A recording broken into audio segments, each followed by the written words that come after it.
Halo dokter, Halo, dokter Omar. ya, Ini sorry ya dok ya, jangan marah ya, jangan uh, marah ya. Saya pikir siapa? Raditya Dika.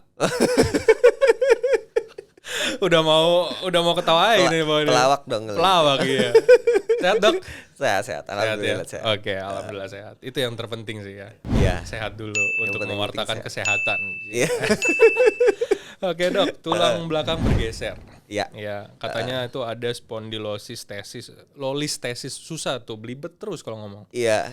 Jadi kalau tulang belakang itu emang semuanya dimulai dengan spondi. Spondi itu artinya tulang belakang. Oke, Ya ada spondi. yang spondylolistesis, ada Mhm. spondilitis. Jadi semua Mhm. penyakit-penyakitnya emang diawali dengan spondi dia ininya Oh, katanya. spondi itu tulang belakang Heeh, begitu ya. Oke. Nah, ini kondisi yang bergeser. heeh. Emang bisa diceritain sedikit, Dok? Tulang belakang manusia itu sebenarnya yang normal seperti apa? Dan ketika mengalami spondylolistesis ini seperti apa gitu. Jadi tulang belakang kita membentang dari leher sampai ke Mhm. tulang ekor ya. Nah sebenarnya kalau kita lihat tulang belakang kita tuh nggak, kalau dari samping itu Mhm. dia nggak benar-benar lurus seperti tiang listrik gitu nggak. Mhm. Mhm. Tapi dia ada kurvanya. Kalau Mhm. misalnya kita bilang ada kurvanya lordosis sama kifosis. Ya Hmm, gampangnya ada yang melengkung ke depan, ada yang oke. melengkung ke belakang. Mhm. Jadi kalau misalnya dilihat dari samping memang dia bukan berarti lurus seperti apa tuh namanya tiang listrik gitu Mhm. enggak. Nah, tapi meskipun dia ada yang melengkung ke depan dan melengkung ke belakang, Mhm. itu sebenarnya kesegarisannya itu smooth gitu. Jadi Oh, antara oke. ruas itu dia sangat smooth deh pokoknya. Nah, Mhm. kalau misalnya dia ada yang namanya spondylolistesis Mhm. atau pergeseran, itu antara ruas di ruas tulang belakang yang berdekatan, Mhm. itu dia menjadi bergeser seperti ini. Jadi kayak ada seperti tangga gitu Oh, gitu. kelihatannya. Oke. Heeh. Itu kan kayak sambungan-sambungan gitu ya? Iya, Betul jadi ya? tulang belakang itu Bergeser. ruas-ruasnya dia Mhm. jadi bergeser seperti itu. Oke. Nah, ketika kondisi bergeser itu, ada yang bilang juga dok, dengan beristirahat atau ya pokoknya yang kondisi masih ringan ya, Heeh, dengan beristirahat itu bisa sembuh gitu. Nah, kalau itu benar nggak yang pertama itu? Lalu heeh. kalau kondisi berat itu akan seperti apa penanganannya? Oke. Jadi spondylolistesis ini kalau dari segi keilmuan Mhm. medis sebenarnya kita bisa bagi dua ya. Ada Mhm. yang stabil dan ada yang tidak stabil. Oke. Kalau misalnya dia jenisnya yang stabil, itu Mhm. dia setelah bergeser dia posisinya tetap aja seperti itu. Mmm. Tapi kalau yang nggak stabil ketika dia bergerak membungkuk atau Mhm. bergerak tegak itu dia akan semakin bergeser ke Waduh, depan oke. dan ke belakang. Nah, Mhm. itu adalah kondisi yang tidak stabil yang memang perlu penanganan yang lebih serius. Nah, kalau misalnya dia kondisinya stabil, Mhm. itu memang biasanya kalau kita apa tuh namanya dengan istirahat, Mhm. dengan olahraga yang cukup, atau kalau Mhm. misalnya Mhm. otot-ototnya kuat, Mhm. itu biasanya nggak ada gejala dia. Oke. Bisa nggak Mhm. ada gejala. Nah, tapi kalau misalnya dia yang tidak stabil, Mhm. biasanya dia sakit tuh pinggangnya, Nyeri. nyeri Oke. pinggangnya.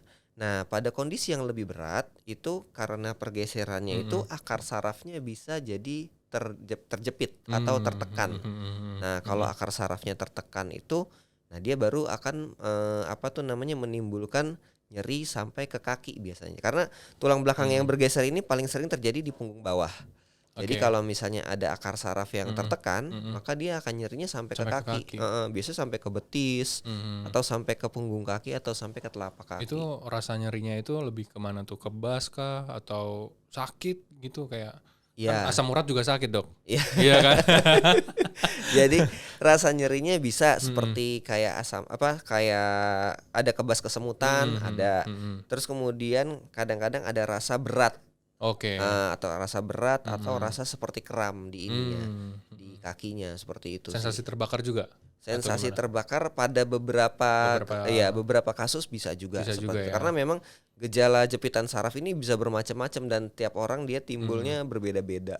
Oke. Heeh, Oke, gitu. oke. Nah, spondylolistesis ini akhirnya lancar, Dok. Ada yang Seperti bilang iya. disebabkan sama berolahraga yang berat. Nah, olahraga yang seperti apa nih biasanya yang menyebabkan tulang sampai bergeser itu, Dok? Ya, Mhm. memang bisa dengan olahraga Mhm. berat dia juga terjadi spondylolistesis. Mhm. Jadi spondylolistesis ini tidak terjadi hanya pada orang tua aja, tapi Mhm. pada orang muda itu bisa juga terjadi. Karena Mmm. olahraga ini kan apa tuh namanya lebih banyak dilakukan Mhm. pada Mhm. orang-orang yang masih muda ya. Mhm. Nah, biasanya kalau olahraganya high impact, misalnya Mmm. dia lari-lari yang atlet lari atau misalnya dia olahraga yang banyak lari-larinya, Maraton lah gitu. maraton atau sepak bola, ya. terus habis itu basket yang banyak high impact, itu bisa aja ada resiko untuk terjadinya cedera di tulang belakang yang bergeser seperti itu. Atau bisa juga yang banyak olahraga ininya twisting di punggungnya. Oke. Bisa aja dia. Nah termasuk ini dok, ada olahraga kayak misalnya lompat jauh tuh. Nah lompat ketika jauh. kita Ya gitu. ketika dia mendarat, nah itu kan impactnya besar tuh. Impactnya besar, Bisa tuh ya? bisa juga.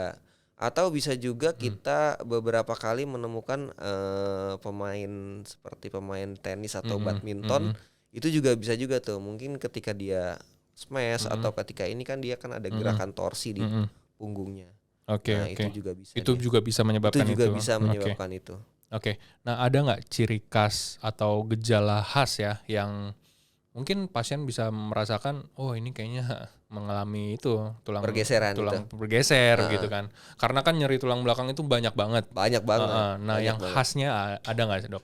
Nah jadi memang sih sebagian besar keluhan dari masalah di tulang belakang itu memang kan nyeri ya. Nah cuman kalau misalnya dia nyeri itu disebabkan oleh hal yang lebih serius, misalnya dia ada masalah di tulangnya atau masalah di bantalannya, dia biasanya setelah 2 atau 3 minggu dari awal mulai sakit, dia tuh akan tetap sakit terus. Oke. Nah tapi kalau dia misalnya hanya cedera otot aja, biasanya dia 3 minggu dia sudah membaik tuh.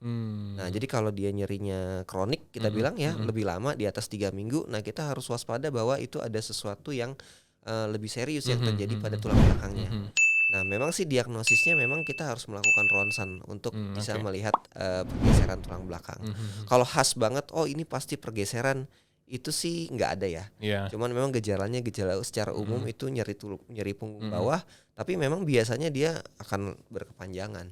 Oke, lebih panjang. Seperti itu. Nah, anggaplah saya pelari atau saya olahragawan yang tadi gitu. Apa yang harus saya lakukan supaya ya ibaratnya supaya saya nggak sampai bergeser tuh, kayak tadi kan high impact, gitu kan, ada resiko gitu. Ada konsumsi obat kah atau ada treatment khusus yang harus saya lakukan gitu dok? Yang bisa dokter sampaikan gitu? Yang pertama sih, yang pasti tulangnya harus kuat ya. Kalau tulangnya harus kuat tuh berarti memang asupan nutrisi, kalsiumnya itu harus cukup. Nah kalsium kita kan biasanya memang ditabung dari sejak muda tuh. Ketika kita udah usia di atas 35 tahun, biasanya cadangan kalsium di tulang udah nggak bisa bertambah lagi, kita tinggal memaintain apa yang sudah kita punya. Pertama itu, yang kedua memang otot-otot punggung ya harus dilatih memang, karena dengan otot punggung yang kuat, dia itu tulang belakang cenderung dia menjaga stabilitas dari tulang belakang supaya dia tidak bergeser. Nah tapi yang terjadi pada atlet itu biasanya karena high impactnya itu ada bagian di tulang belakangnya yang fraktur dia. Retak. Patah atau retak sehingga dia mengalami pergeseran. Nah, berbeda pada orang tua. Kalau pada orang tua itu karena memang dia usia, bantalannya udah aus, terus otot-otot belakangnya lemah. Nah, dia jadi tidak stabil lama-lama sehingga dia terjadi pergeseran. Itu kayak iklan susu lansia ya, Kropos gitu ya. Kropos ya. Kropos juga itu dia gitu juga. namanya bisa berkontribusi lah. Jadi memang kalau misalnya kita masih muda, apa salahnya kita kalsium lebih banyak, kalsium begitu lebih ya. banyak. Olahraga yang melatih otot-otot punggung yang bagus seperti misalnya berenang ya. Terus ya ada beberapa gerakan-gerakan yoga yang memang juga bagus untuk melatih otot-otot tulang punggung. Ya. Oke, Dokter Omar, ini seru banget ya. Masih banyak sebenarnya pertanyaan buat Dokter Omar seputar kayak misalnya kretek abal. Itu karena kretek abal tuh enak banget itu dok. Iya kan?